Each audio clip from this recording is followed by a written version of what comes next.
Shalom, salam hikmat, tetap jadi berkat. Yuk langsung aja kita lanjutkan videonya. Tapi sebelum itu jangan lupa like, komen, dan subscribe bagi kamu yang belum. Yang sudah, oke, let's go. Emang ada rasa nggak nyaman di agama sebelumnya, di Kristen. Tapi ketika masuk Islam itu emang ada tujuan gitu. Boleh Anda tidak nyaman di Kristen, tapi Anda menganggap Islam itu ada tujuan. Itu sangat subjektif. Saya senang, saya dukung, tidak masalah bagi saya.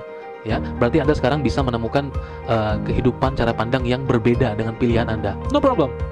Tapi yang menjadi persoalan sekali lagi, cek videonya. Kalau di Kristen itu tujuannya cuma masuk surga. Mati, Yesus datang, membangkitkan lagi. Tapi kalau di Islam kan jelas gitu. Semuanya jelas. Tujuanmu hidup ngapain? Ini kerjaanmu di dunia, kau harus lakukan ini, jangan buat ini, dan akhirnya dikasih hasil dengan surga gitu. Kalau di Kristen nggak ada namanya zakat, nggak ada namanya kasih anak yatim piatu gitu, nggak ada, Bang. Cuma hidup pribadi dan kerja lah, ibaratkan kerja, hidup semaumu, sukses semaumu, bawa nama keluargamu besar-besar, udah itu katanya udah masuk surga lah kau, katanya. Nggak masuk akal intinya, Bang. Oke, teman-teman, di sini sekali lagi ungkapan yang tidak bertanggung jawab. Artinya ini adalah tuduhan-tuduhan yang sangat subjektif sekali, dan ini sebenarnya tidak boleh disampaikan.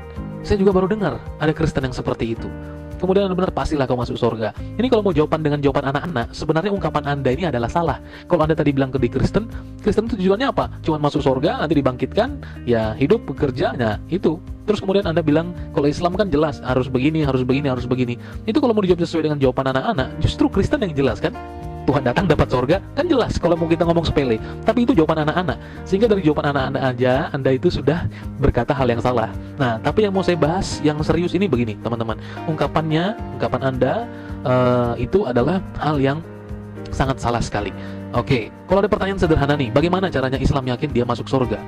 Itu dulu deh yang Anda jawab, kira-kira begitu ya. Yang Anda jawab, kalau Anda harus baik, harus sebaik apa? Kalau Anda beramal, harus sebagaimana besarnya? Kira-kira gitu. Itu pertanyaan yang kritis kalau kita mau lanjut bahas. Tapi kemudian dalam kekristenan seperti ini. Satu, keselamatan, sorga, hidup kekal itu teman-teman diperoleh hanya dengan percaya kepada Tuhan Yesus sebagai Tuhan dan Juru Selamat.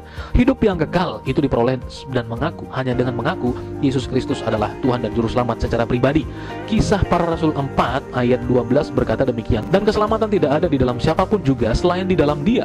Sebab di bawah kolong langit ini tidak ada nama lain yang diberikan kepada manusia yang olehnya kita dapat diselamatkan. Jadi keselamatan dalam kekristenan itu hanya di dalam Yesus. Di bawah kolong langit ini tidak ada nama selain daripada nama Yesus yang di dalamnya kita mendapatkan keselamatan. Dalam kekristenan jelas sekali bahwa keselamatan hanya di dalam Yesus Kristus. Oke, sederhananya begini, bahwa dalam kekristenan kita sudah dipastikan bahwa kita pasti masuk surga. Karena masuk surga itu tidak mungkin dengan kemampuan kita. Harus sebaik apa, harus kudus sekudus apa. Bahwa kalau kita mengupayakan dengan kemauan kita sendiri, tidak akan mungkin bisa. Karena natur kita ini adalah natur yang berdosa. Oleh karena Tuhan Yesus sudah mati bagi kita semuanya, sehingga jalan dari darahnya lah kita ditebus. Dan darahnya itu adalah darah seorang manusia yang tidak berdosa. Hanya Dia yang tidak berdosa, dan Dia yang pantas jadi korban. Dan Dia yang pantas itu merelakan dirinya untuk menjadi jalan selamat. Maka kekristenan bukan mengupayakan supaya dia tidak berdosa, tetapi kekristenan itu yakin masuk surga, dan kehidupan dia dalam dunia ini adalah kehidupan bukan melawan dosa, tetapi kehidupan berkenan kepada Allah. Itu yang menjadi usaha kita, perbuatan baik kita yang harus kita lakukan sebagai bentuk ucapan syukur karena surga sudah tersedia. Yesus menyediakan surga bagi kita semua, dan itu pasti. Dan Dia mencurahkan Roh Kudusnya supaya kita dipersiapkan masuk ke dalam surga. Oh, itu hal yang sederhana sekali untuk dipahami. Namun percaya kepada Yesus itu adalah kuncinya. Yohanes pasalnya yang ke-10 ayatnya yang ke-28 berkata demikian. Dan aku memberikan hidup yang kekal kepada mereka, dan mereka pasti tidak akan binasa sampai selama-lamanya, dan seorang pun tidak akan merebut mereka dari tanganku.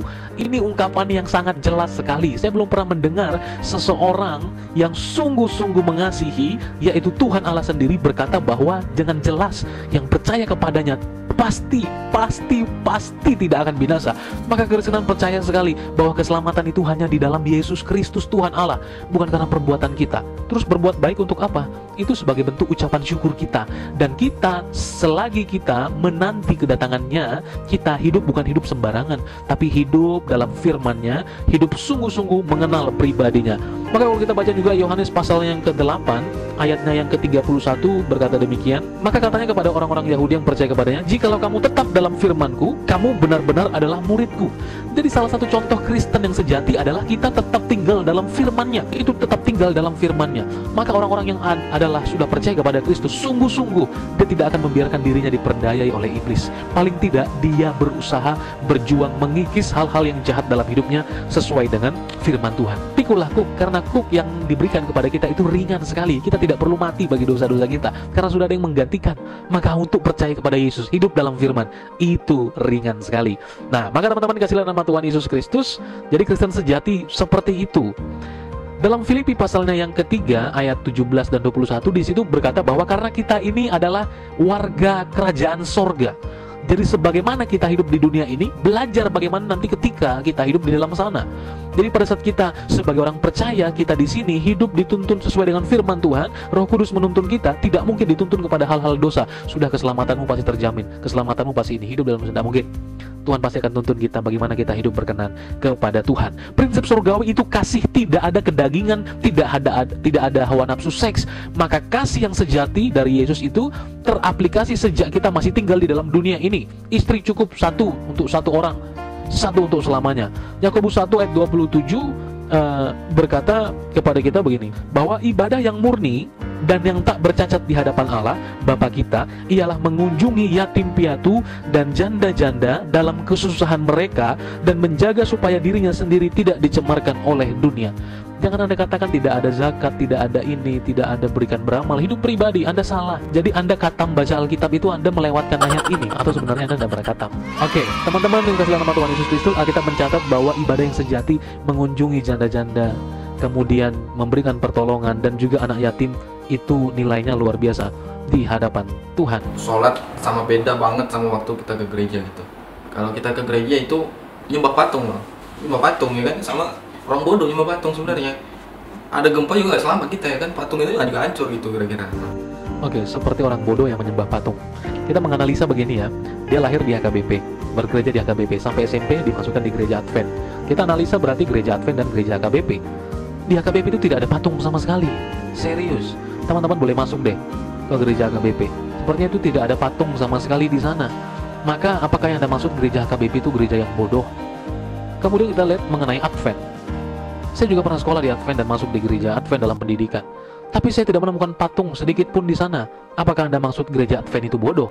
Nah teman-teman, dari situ saja siapa yang bodoh sekarang dan menyebarkan kebodohannya. Anda boleh cek ke gereja tersebut. Oke? Saya mau tahu siapa yang mendidik orang ini kok dia berpendapat gereja itu menyembah patung. Karena di Advent dan HKBP sendiri tidak ada patung di situ. Oh, kejanggalannya banyak, Bang. Dari hal negatifnya kelihatan banget dari cara ibadahnya gitu. Kalau di Kristen dulu kan nggak ada namanya kata bersuci gitu. Berzina malamnya, bergereja paginya kan nggak apa-apa. Tapi kalau di Islam kan teratur, udah ditata semua, udah diajarin semua. Kamu ngapain semalam, ada mandi besarnya, ada mandi junubnya, ada berwudu gitu. Di sini dia berkata bahwa malamnya berzina, paginya ke gereja itu tidak ada masalah, tidak salah. Tapi kalau di Islam itu kita jelas malamnya ngapain, nah, nanti ada ininya, ada itunya. Teman-teman, ini adalah tuduhan yang sebenarnya sangat keji sekali. Ini adalah tuduhan dan fitnah, tudingan yang sebenarnya tidak boleh dilontarkan dari orang yang berbeda. Toh kita harus saling menghargai satu dengan yang lain. Tapi apakah dulu dia menjadi pelakunya? Hal ini harusnya adalah sebuah penistaan terhadap agama dan perkataan yang sangat tidak mendidik dan tidak bertanggung jawab yang keluar dari mulut orang yang tidak terdidik juga. Kemudian perkataan ini bisa menjadi sebuah blunder bagi Islam itu sendiri. Coba kita bahas pelan-pelan ya teman-teman. Perzinahan adalah dosa dan setiap dosa ada konsekuensinya, baik secara moral dan sosial, bahkan juga hukum. Maka dalam Alkitab kita sendiri, orang yang percaya pada Yesus tidak boleh berzina. Itu sudah hukum sejak awal. Bahkan sebelum agama-agama yang lain muncul, perzinahan sudah dilarang. Dalam hukum Taurat itu disebutkan bahwa jangan berzina. Maka teman-teman kasihlah nama Tuhan Yesus Kristus. Namun orang yang percaya pada Yesus bukan saja zina aksi atau perbuatan zina yang dikatakan dosa. Namun pada saat zaman Yesus Kristus, dosa pornografi atau zina mata pun sudah dikatakan sebagai dosa. Dan itu upahnya jelas, maut, kematian kekal. Maka Matius 5 ayat 28 berkata, jika kalau kamu melihat wanita dan kamu menginginkannya, itu sudah dosa, tidak boleh. Jadi dalam kekristenan bukan saja perzinahan melalui perbuatan atau aksi, tapi dari mata pun tidak boleh melihat wanita dan menginginkannya, sesungguhnya dalam hatinya sudah berzina. Maka bertobat dan terus mengikis kemanusiaan yang berdosa itu sangat penting. dan dilakukan dengan pertolongan Roh Kudus. Kita mau melawan dosa tanpa dekat dengan Tuhan, tanpa tahu firman-Nya, itu tidak bisa. Jadi kekristenan bukan saja melarang sebuah perzinahan, tapi tetap ada konsekuensi dalam sebuah perzinahan. Tapi dosa perzinahan pun Tuhan ampuni. Kalau kita bertobat, datang sungguh kepada Dia dengan hati yang hancur, Tuhan akan pulihkan kehidupan kita melalui pertolongan Roh Kudus Allah. Jadi teman-teman kasih dalam nama Tuhan Yesus Kristus, bahwa apakah gereja salah menerima orang yang datang ke gereja jika dia berdosa? Itu pertanyaannya. Jadi ketika seseorang itu berzina dan dia datang ke gereja, apakah itu hal yang salah? Kemudian, kalau ada orang yang berdosa dan dia datang untuk sholat, apakah itu hal yang salah juga? Dan teman-teman kasih dalam nama Tuhan Yesus Kristus, apakah di gereja dan di masjid itu ada sins detector? Siapa yang tahu bahwa mereka berdosa? Bahwa ada alat pendeteksi, oh Anda baru berdosa, Anda boleh. Anda baru ini, tidak boleh. Siapa yang tahu? Tidak ada yang tahu. Jadi kehidupan kita bukan kehidupan yang untuk mau tahu hidup orang. Biar kita datang ke gereja, yang berdosa datang ke gereja. Justru mereka harus dengar firman. Mereka harus dengar tentang pertobatan. Bahwa dalam keberadaan mereka yang sudah berdosa itu, mereka perlu dengar firman. Supaya dosa mereka diampuni dan mereka bertobat, tidak lakukan kesalahan yang sama. Kalau orang berdosa dilarang ke gereja karena mungkin ada sins detector, mereka tidak dengar firman, tetap dalam dosa mereka. Mereka mati dalam dosa mereka. Itu Tuhan tidak mau. Maka Yesus berkata Dia datang itu bukan untuk orang benar, tetapi untuk orang berdosa. Kemudian apakah masjid ada sins detector untuk menganalisa orang berdosa atau tidak? Saya rasa tidak juga. Apakah orang berzina dilarang untuk sholat dan tidak boleh masuk ke dalam masjid? Saya rasa tidak juga. Nah, maka blundernya adalah kepada Islam itu sendiri. Bahwa apakah Islam memperbolehkan zina asal Anda sudah cuci bersih, mandi besar, atau apapun namanya. Boleh berzina, tapi ada syarat, ada caranya ya. Kamu harus mandi ini dulu, supaya ini dulu, supaya ini. Saya rasa tidak juga. Islam juga tidak mengizinkan perzinahan. Saya rasa begitu. Tapi kata-kata Anda menyiratkan bahwa Islam itu boleh berzina malamnya, asal dia nanti mandi besar. Kan itu artinya. Dan saya rasa tidak demikian juga. Siapa orang yang mendidik Anda sampai Anda punya perbandingan yang sangat menyudutkan orang Kristen? Saya tidak tahu. Nanti saksikan video di akhir. Ya, karena dulu kalau di Kristen aku ya, kan nggak ada namanya kata zakat. Kalau ada pun di Kristen zakat itu bukan untuk pribadi sama seseorang, untuk pendeta, Bang. Wait, what? Nah, kalau di Kristen dulu misal keluarga A ngasih uang sekian 1 juta, keluarga B sampai Z itu ngasih uang 1 juta semua. Itu semua uang dikumpulin itu beralih ke gereja dan ke pendeta. Siapa yang punya gereja, itu uang untuk dia. Oke, Anda terkesan persoalan zakat, Anda kagum dengan Islam. Sekali lagi tidak jadi masalah. Itu hal yang bagus, Anda membanggakan agama Anda yang sekarang. Tidak persoalan, itu bagi saya sangat subjektif. Tapi ketika sekali lagi Anda menjelekkan agama yang sebelumnya, padahal Anda yang tidak paham, itu yang saya kecam. Itu yang saya sayangkan. Mengapa Anda bisa ngomong seperti itu? Anda tadi berkata bahwa Anda SMP sudah pergi dari kekristenan. Bagaimana mungkin Anda tahu bahwa ini bergereja, ini uang dikasih ke sini, dan ini kemudian ke pendeta? Siapa yang punya gereja itu uangnya semua sudah. Sangat disayangkan sekali. Anda tidak paham, tidak punya pemahaman. Kemudian mari kita analisa 2 gereja yang pernah menjadi tempat Anda beribadah, Advent dan juga gereja HKBP. Apakah semua uang itu untuk pendeta? Anda salah. Mereka itu, khususnya HKBP itu gereja yang bentuknya episkopal sinodal. Artinya memang pendeta menjadi sebuah pengambil keputusan terakhir. Tetapi untuk mengatur uang itu sendiri, ada bendaharanya, ada timnya, dan diawasi oleh para majelis. Uang itu terbuka. Gaji pendeta tidak semua dari jemaat diambil terus kemudian untuk pendeta semua. Anda salah sekali, salah beneran. Teman-teman yang Islam saya harap juga tahu bahwa itu salah yang dia katakan. Khususnya HKBP ya, tidak berkata demikian. HKBP itu pendetanya digaji dari pusat sana, oke? Digaji dari pusat. Dia sendiri juga tidak berhak atas semua kepala itu yang membiayai kehidupannya. Tidak. Dia juga menanti gaji. Dia juga orang yang sudah ditetapkan gajinya seberapa. Tidak bisa semau-maunya. Sekalipun dia mengambil keputusan tertinggi dalam gereja, tapi bukan pengambil keputusan untuk gajinya, tapi itu pengambil keputusan untuk dalam hal-hal persekutuan, pengembalaan. Maka Anda salah. Advent, apakah demikian?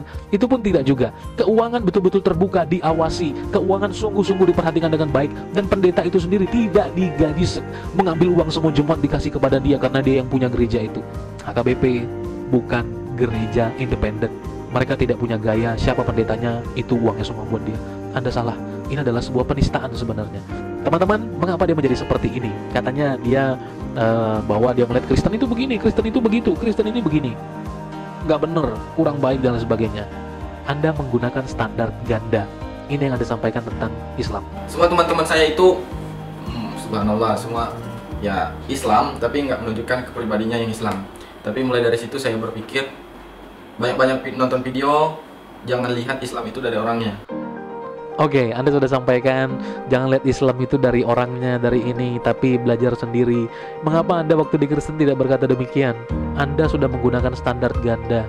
Anda sudah tidak objektif sekali. Oke, teman-teman yang dikasih dalam nama Tuhan Yesus Kristus, siapa yang menjadi anak didiknya? Siapa yang mendapatkan arahan dari orang ini? Ini dia orangnya, saya akan pulihkan ingatan Anda. Kebetulan rumahnya itu cuma beda gang doang sama Bang Kolipa itu. Ya kan, Bang Kolipa beda gang, beda. Tukar pikiran juga sama Bang Kolipa itu. Ya, saya bersyukur ketemu Bang Kolipa. Nama Islamnya sekarang Muhammad Hidayat. Ya, langsung dikasih waktu ke sana. Siapa yang kira? Ada Ustadz Kolipa namanya, ada dari Bengkulu. Ustadz Kolipa namanya, ada dari Bengkulu. Saya Ustadz Muhammad Khalifah Sinaga. Saya Ustadz Muhammad Khalifah Sinaga. Bisa menangis kita dibuatnya Allahu Akbar, seperti imam tadi mengimami kita dengan bacaan yang merdu Allahu Akbar. Padahal kita nggak paham artinya. Nangis kita. Wajah-wajah orang Kristen itu pun maaf, seram-seram. Ya kan, jelek-jelek. Ya kan? Kenapa? Makannya saja yang haram-haram, babi, anjing, naudzubillah. Orang Kristen mana? Wah, nggak teratur hidupnya. Oke, Ustadz Khalifah Sinaga. Saya menduga sekali orang itu adalah ini. Oke, jelas ya teman-teman semuanya bahwa kenapa orang ini juga berani ngomong seperti itu, karena ada mendapat masukan dari beliau ini. Oke teman-teman, sekian video kita kali ini. Saran saya, kalau sudah meninggalkan iman, sungguh-sungguhlah dengan imanmu yang sekarang. Tidak perlu menjelek-jelekan. Kita bertarung, kita fight itu akhlak kita, hikmat kita, keberanian kita, dan juga hal-hal kasih harus kita nyatakan bahwa kita berdampak baik bagi banyak orang. Terima kasih guys sudah menonton video ini. Jangan lupa dukung dan support terus channel ini agar channel ini berkembang dengan cara like, comment, dan subscribe video ini bagi kamu yang belum subscribe. Bagi kamu yang sudah subscribe, silahkan share video ini agar menjadi berkat bagi banyak orang. Tetap berhikmat dan tetap jadi berkat. See you.